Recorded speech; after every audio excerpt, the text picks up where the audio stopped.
Hello there, this is Joy News Desk. I am Emefa Akosia Aditya. Headlines this morning. Environmental Protection Authority to enforce a ban on plastic use starting from the supermarkets and the airports. We have a conversation on this as we engage some stakeholders. We don't want any uproar in the country, and so we start small with the supermarkets. When we go to regulate them as EPA, we enforce them to use, or we force them to use paper bags instead of plastic bags. Also, committee investigating chaos at Appointments Committee sitting continues its work today. Would be live in Parliament when Emmanuel Bejirat's committee starts its proceedings. And also a little later, we'll bring you updates on Central Region's records on upsurge in cholera cases. We've got details for you as 2 die in a Futu municipality. We've got these plus business updates on our desk. Please stay for details.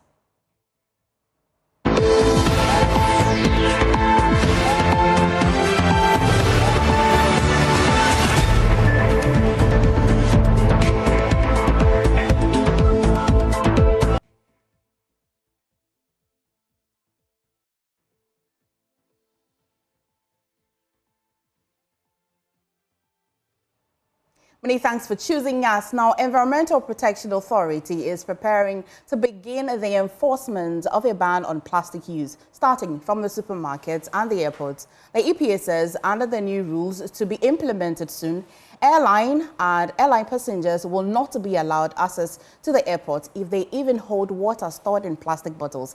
Acting Chief Executive of the EPA, Professor Nana Ama Brown-Kluche, has been sharing the plan in an interview with my colleague Sweetie Abochi. So it's a big threat, and we see the increments in the number of plastic waste in the country. There are a lot we can do. We can learn from other countries. We can learn from Rwanda. We can learn from Kenya. We can learn from other, even European countries, the use of plastics. So thin films or polyethylene and those kind of plastics that are commonly used are no longer in use in some countries, which we can go by same. So we can go paper bags, and EPA is going to implement this. Very soon you will start seeing more paper bags. We'll do it small. We start small. We don't want any uproar in the country, and so we start small with the supermarkets. When we go to regulate them as EPA, we enforce them to use, or we force them to use paper bags instead of plastic bags, and we will find ways of doing that already. We can do so in the former areas like the airport. You can't get through Kotoka Airport with a plastic. No plastic bottle. That would be wonderful. Yeah, no plastic bottle, no plastic bags. You can't go through the airport with plastic. This is implemented in Kigali Airport, I know for sure. So we can start small and then move it slowly into the informal sector. Starting that also means Ghana is warm, so you can't walk through the town without drinking water. So then you get to drink sachet water or bottled water you carry or buy on the streets, which means also that we have to provide drinking water at vantage points. So at the airport, for instance, we can put drinking waters there. You have your what's the name, flask or cup. You fetch to drink. You can also use your hand to fetch the water to drink, which is done in other countries. Well,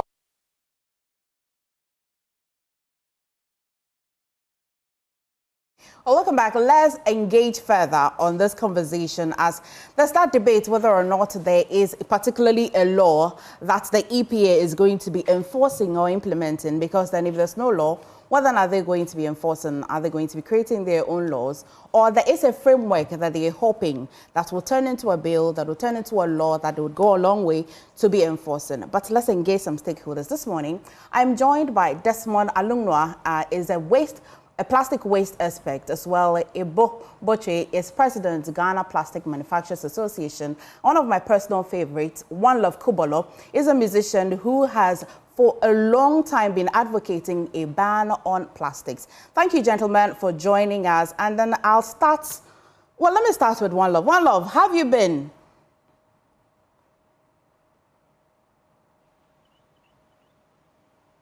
If you can unmute.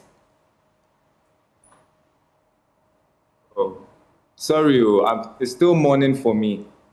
I feel good, and this news is making me feel even better.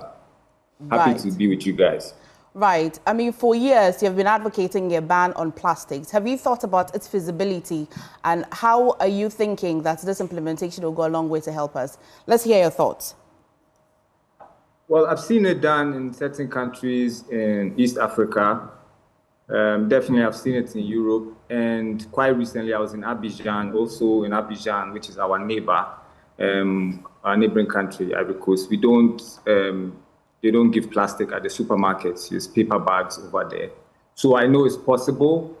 I myself, I'm someone who eats by the roadside more than anyone. Always buying Alansan, Belekaklu, all these things. And I'm always making sure that I'm buying an amount I can hold in my hand, or I have a certain bag I can put it in. I'm always refusing plastic, even if the seller is insisting. And so I can say that maybe in a year, I'll probably use about maybe 5-10 plastic bottles, because sometimes you are in a situation where you are super thirsty and you don't have the willpower to die of thirst, quote unquote. But I am able to live my life most of the time without any single-use plastic. And as I'm saying, I buy a lot of things from the roadside. So I feel like all of us should be able to do that, whether there's a law or not. But with this enforcement, I mean, I welcome it. I also hope that there's education behind why it's bad, a national-wide education, so that people don't feel forced into something that they don't understand. It would be good if we all as Ghanaians understand the importance of banning single-use plastic. Okay, hang in there, and I'll come to you a bit later. And the question then will be, are you advocating for an entire and a complete ban, or you would like that it is regulated to a certain point? And if it's to a certain point, what percentage are you looking for it to be regulated? But let me go to Desmond. Desmond, thank you for joining us this morning. And I want to find out, you are a plastic waste expert. I'm just imagining, if there's a total ban, what does that mean for your kind of business? Well, I think the truth of the matter is that we have way so much plastics in the system that when it comes to people who are recycling or who are along the value chain of plastic waste, I don't really think there's a threat. And when we are speaking about banning, I think it's really more about being realistic about a complete ban and looking at history, where we moved from up to this point. Should we be talking about a complete ban, or we should be talking of what is being realistically available to us, and we can progressively go all the way down to achieve reduction in the future? What then is realistic to you? I mean, the truth of the matter is that we've had opportunities of policy support, like the ban for light plastics in 2016, which never took effect. And we've around 2021, we launched the National Plastic Management Policy, which doesn't necessarily specifically say this is an outright ban, but also provided framework or some form of opportunity for us to develop a roadmap to actually banning plastics. All these things didn't really come from one particular institution, but none of them really took effect as far as I am concerned. So I think that is the reality that we are here to face, that people that will, we start making really ambitious statements like an outright ban, it's really going to already make industry stand to be defensed and all that, without really helping the populace to understand that this is a daily threat, and the more you reduce it, the better for you. When we start having the reduction as a conversation, I think we will start having the alternatives, and the alternatives will help us to actually implement a ban. Okay, I'd go to Ebo because you have touched on industry and stakeholders, and this will matter to them because he's the president of the Ghana Plastic Manufacturers Association. But I also want to talk to you because you're on phone. Ebo, what does this mean to the association? Well, the EPA board says that it will be a gradual fading. They would fade out. It's not that they're banning it completely and instantly. They would like to fade out, and it'll be a gradual thing. But for the association and for the plastic manufacturers, what does it mean to you? From the outset, I want to really understand, is it a unilateral decision from the EPA board? We are already making an attempt to engage the Honorable Minister. If you listen to the Minister during his vetting, I think he was really on point when the issue of plastic ban or not came, and he was emphatic. And I think we had a good answer by him saying that he was going to consult all stakeholders, and he was not looking at instant or outright ban, but then he was going to engage industry to find the best way as far as managing plastic is concerned. Now, back to, I have listened to Madam EPA. I think technically she is weak. She doesn't seem to understand plastic. Again, the first speaker talked about outright ban. That he knows that the foam mattress that he sleeps on is made out of plastic. Plastic encompasses a whole range of products. So we need to understand what is plastic technically for us to be able to make certain statements. The challenge with plastic as a product, it's all about the usage and the way we dispose it. Okay. We have certain types of bans. I mean, the other speakers talked about Ivory Coast, East Africa, Europe, and all that. Yes, there are types of bans. I think that the third speaker or the second speaker made a very important point that would help government to come up with certain policies on the types of bans as far as plastic is concerned on the micron. Okay. All these policies are still up there with EPA, with MESI. It has not been implemented. Again, Madam was talking about drinking water or fetching water with our hands. Wow. I mean, it's such an interesting statement that she made. I think it's all about getting the best practices when it comes to managing plastic waste. The best way, the effective way in managing plastic is through recycling. I'm sure we all heard President Trump. I mean, this week, he's going to reverse all the decisions on plastic straw. I mean, it became a very huge debate in the US and in Europe, but he's bringing it back. Yes. Today, the plastic industry alone, if you combine import duty, just the import duty and then VAT, we are talking about the contribution of 45 billion Ghana cedis to the economy. In Ghana, our total production, we do 57% export to neighboring countries, i.e. the EPA, and we even go beyond. So if you get to know the amount of forests that the plastic industry brings into the country, we come at number 5 when it comes to commodity exports as far as Ghana is concerned. So yes, we acknowledge there is a problem. There is this 10% EEC, which we manufacturers, we proposed to government 2011. Okay. And we've been paying this money. We've stopped counting as of 31st December 2023. That money had accrued over 1.97 billion Ghana cedis. That money is sitting somewhere, used by government. So we acknowledge that there is issue. But then we, as the private sector or as manufacturers, we do not have the power to go out there and implement these laws. It is up to government to understand, cooperate, so that we can manage this issue. We've had the international community, GIZ, JICA, EU, they all come up with support to help government to manage the plastic waste. But it all goes to nothing. We've had another speaker talked about the EPA. And so, Mr. Botchev, so for you, your concern really is that we should manage the waste, the plastic waste, and not ban it, because the banning is really not the best option. Exactly. Elsewhere it is recycling, and recycling is a big business. We have recycling rules here in Ghana.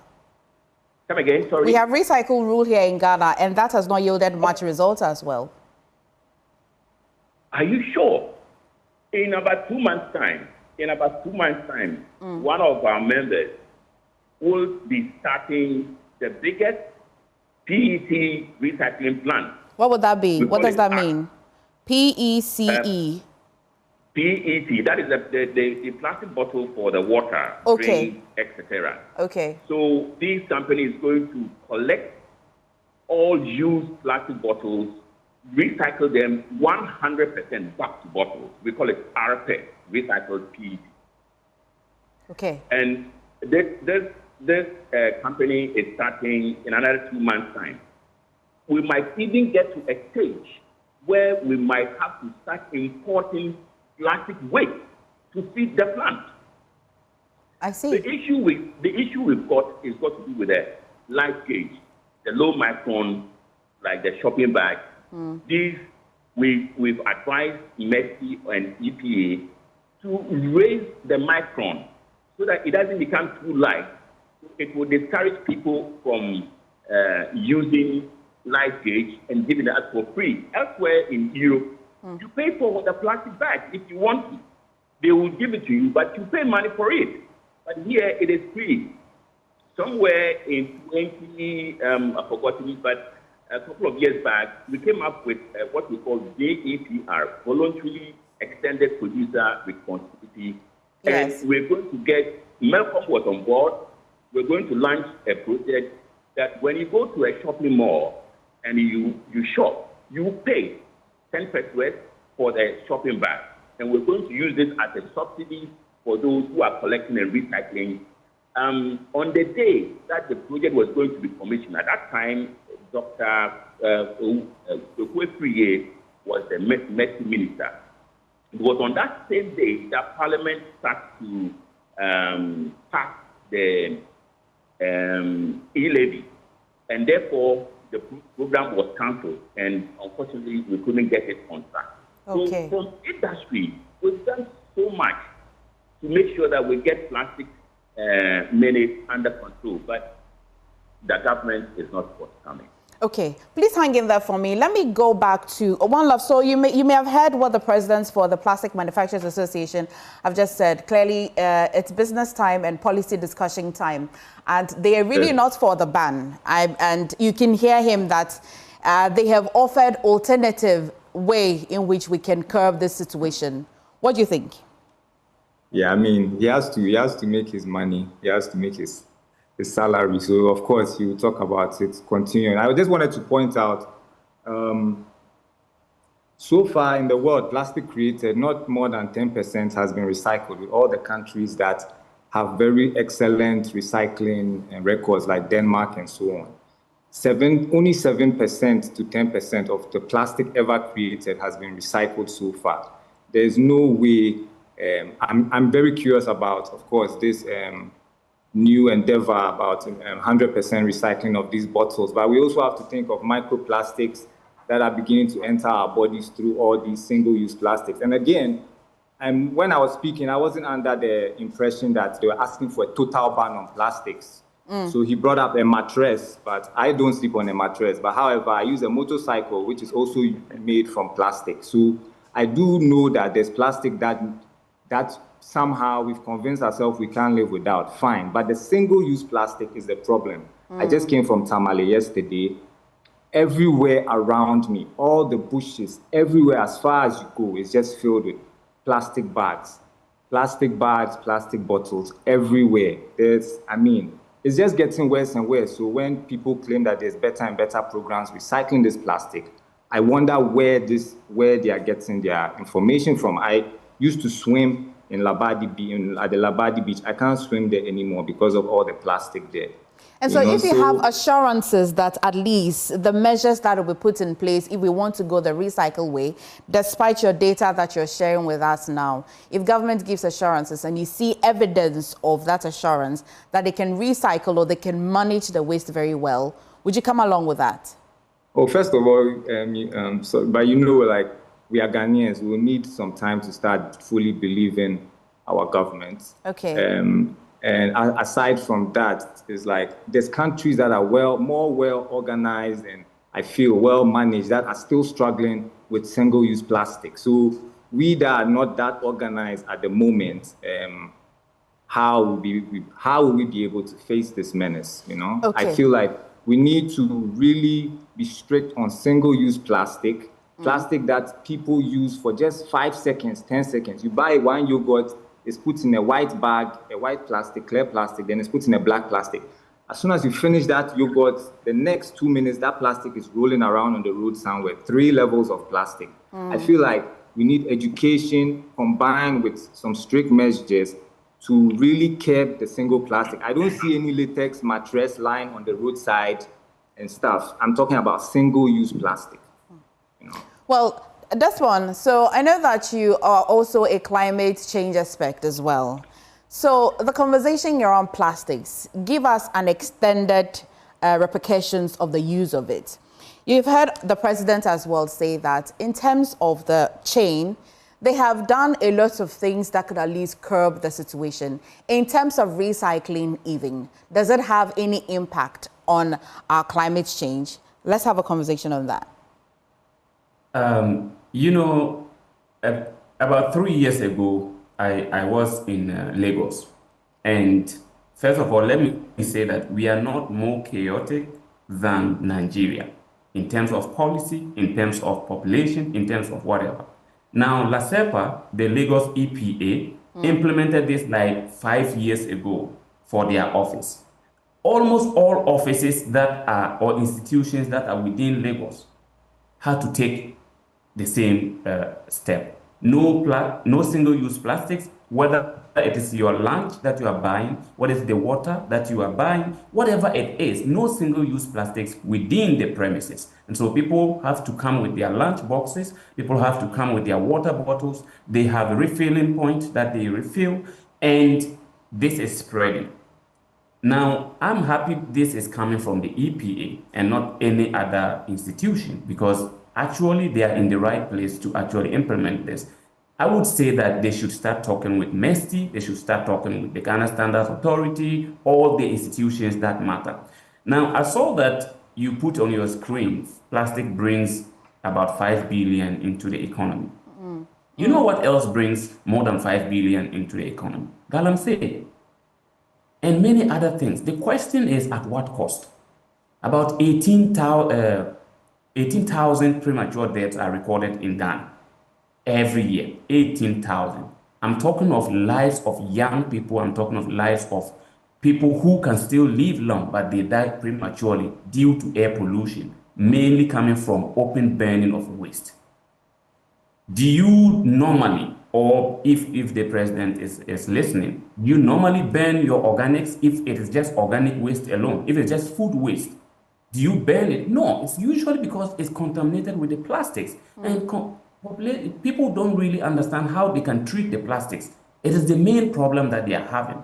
And this is not a collection issue. It's just because there's so much of it, there's so much of unwanted plastics, single-use plastics in the system that after usage, people don't have any option than to set it on fire. And then the consequences is on their health and government burden in the hospitals. So what I'm trying to say here is that recycling is the last and final resort. So there are so many opportunities along the value chain that you can apply before you think of recycling. And when you start to apply those other opportunities, you realize that reduction is the first thing. I don't think the industry that produces plastics is looking at reduction if you keep churning out so much volume into the system. I'll stay with you a little longer. Laws are really made for the people, not the people for the law.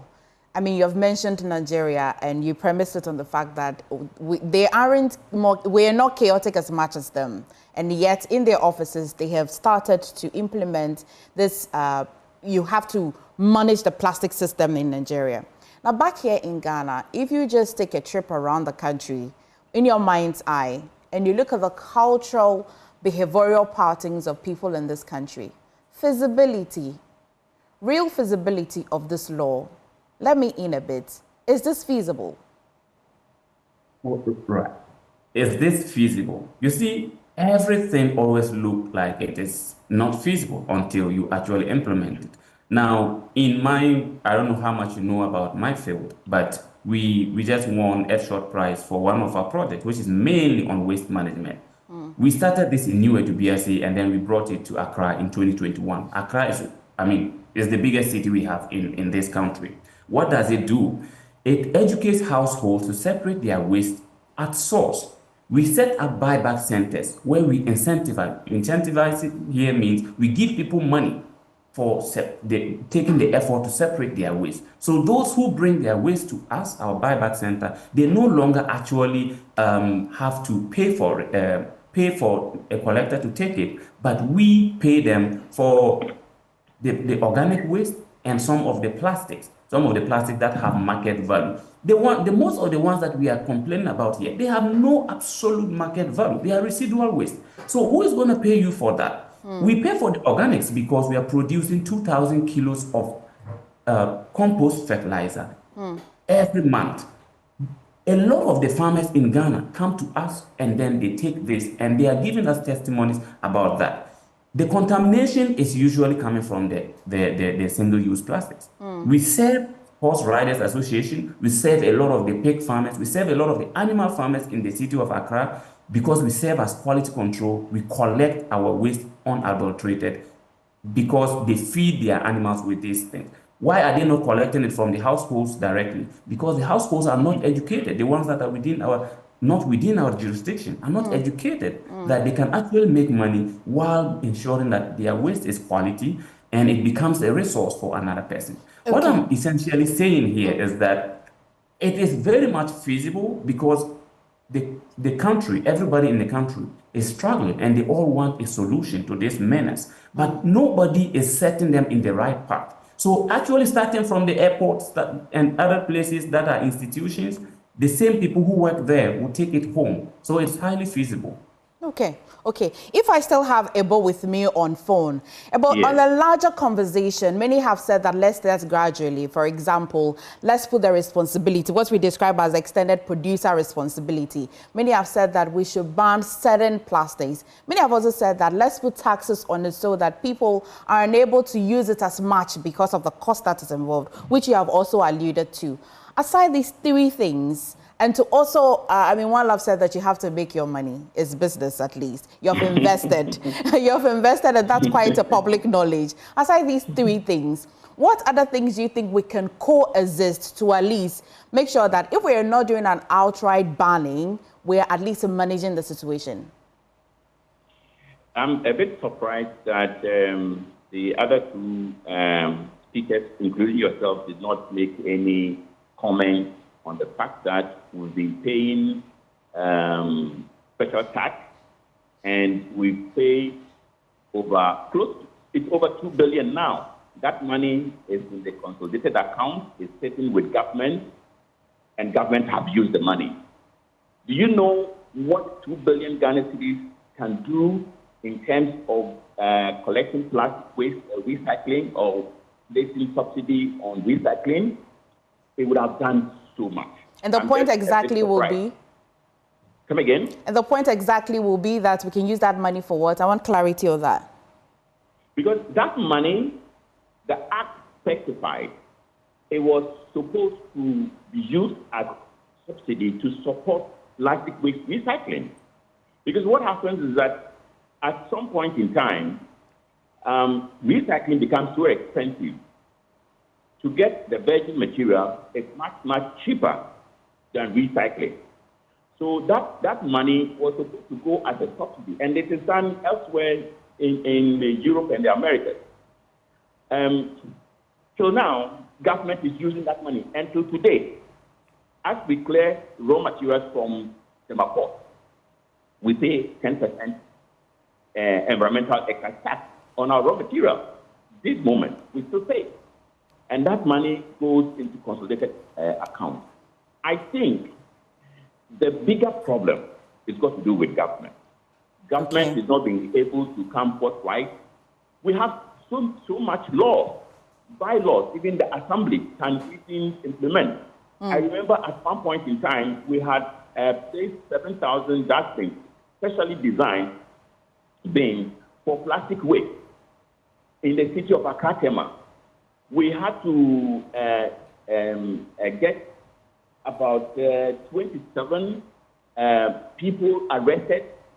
2 people ended up in Sawom prison for littering plastic waste. The laws are there. Okay. We from the private sector cannot go out and do I guess this conversation has just started and it is brewing softly, and then we're going to have a bigger conversation on it. I see that you have other variants or other parts of the conversation to touch on, which I think we can make time and have that conversation on. But I'll take the final word from One Love. That so you can hear the comeback from the president of the Plastic Manufacturers Association, and what I get is that because we have some fund that we can use to recycle, why not explore that means? But let me take your final words on that.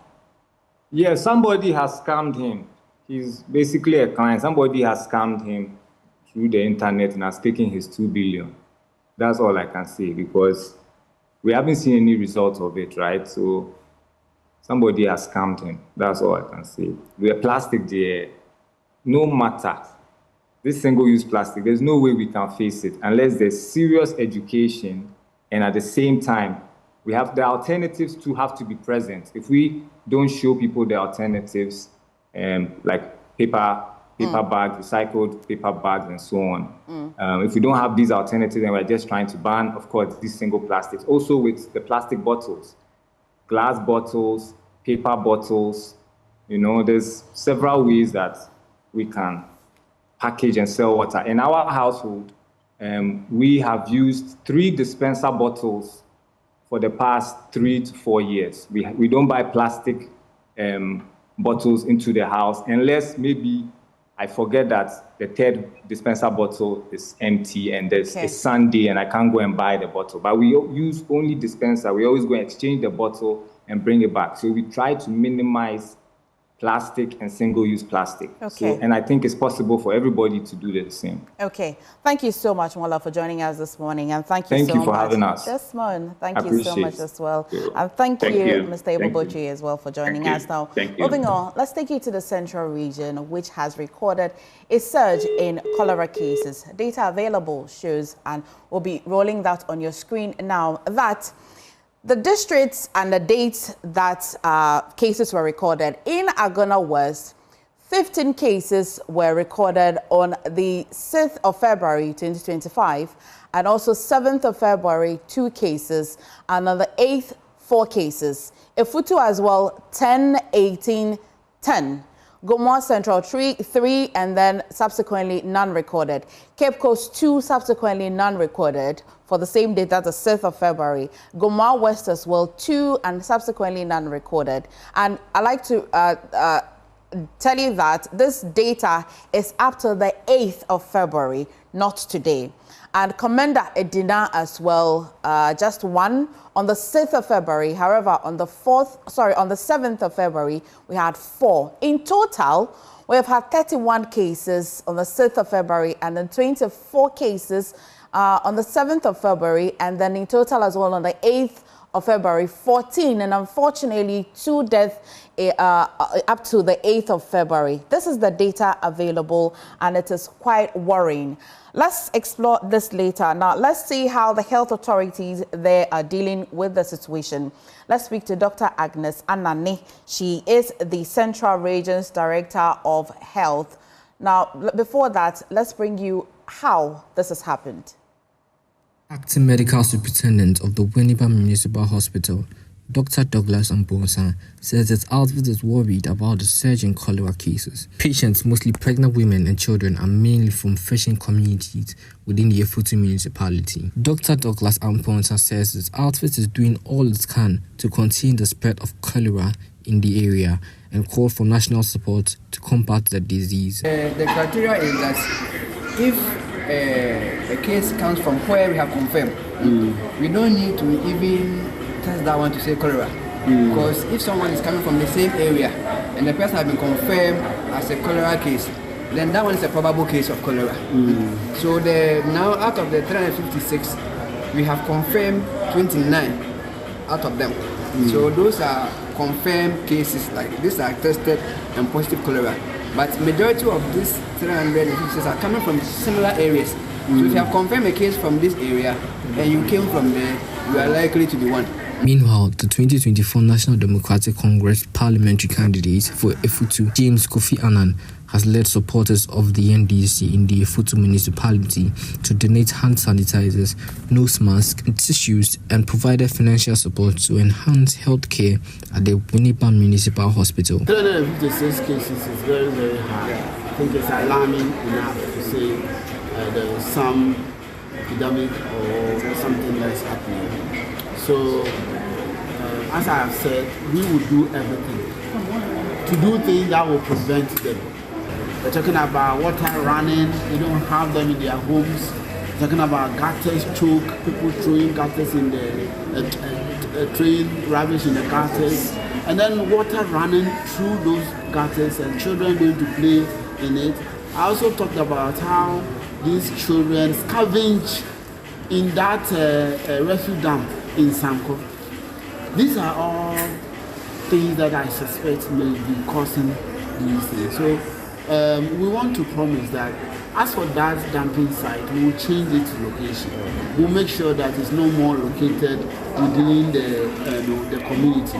He's also promised to help relocate the dumping sites in most fishing areas in the Efutu municipality and also organize regular cleanup exercises to reduce the spread of cholera.